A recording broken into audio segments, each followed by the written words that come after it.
ng pansit bihon. Ayan siya ngayon. Ito yung sahog. Meron siya mga squid balls, kikiam, tay, karne at mga gulay. Dito tayo dumako ngayon sa noodles. Ito lang. Mikos-mikos lang.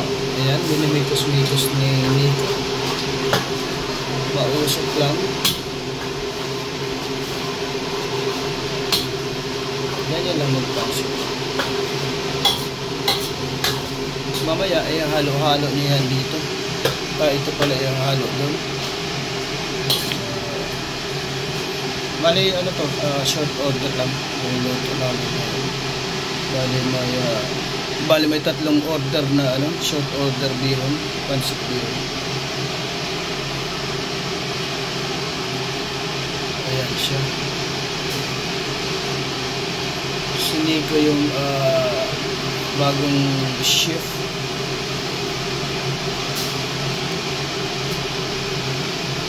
Na hihiya. Gusto mo pakita dito sa video? O mo na, suspense sa mga darating na video, saka tayo magre-reveal ng mukha ng bagong chef. Next video, abangan niyo yan sa mga susunod na video natin. Samantala ngayon, balik tayo dito sa noodles. Minimikos-mikos na niya. Ayan lakas ng apoy. Ayan, hahalo niya na yung sahog.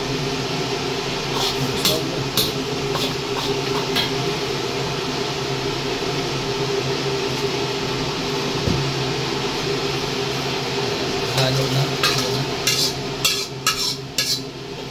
Super yummy. Yan yung isa sa mga best seller namin, yung mga pansit. Medyo may pagka-Chinese siya. May konting tamis-tamis. Kaya binabalik-balikan ng mga parokyano namin. Malakas kami sa mga bila-bilao.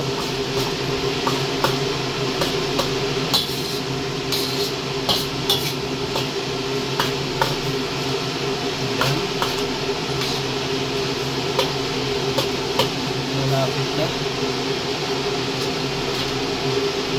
Lalagyan na ng sikreto namin, pampanasok, pampaya masarap. Ayan na.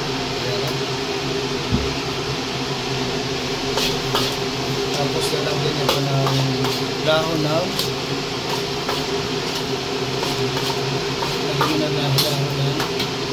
celery. Isa sa mga nagpapasarap.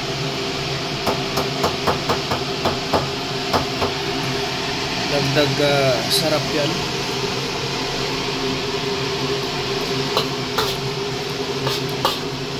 Siguro konting tuyo pa at konting seasoning. Konting seasoning. Bisikan mo ng konting paminta pa. Paminta. Ayun.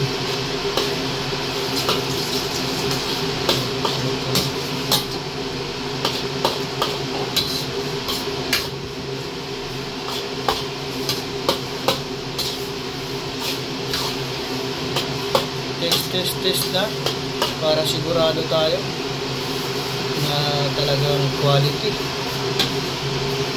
Hindi uso sa amin ang tipid-tipid sa mga sahog-sahog. Talagang sahog. Kaya hindi lugi yung maparokyano namin. Sulit na sulit. Masarap, maraming sahog. Kaya binabalik-balikan. Kaya sa mga hindi pa nakakatikim, bumili na. Huwag nang patumpik-tumpik pa. Okay na? Okay na daw.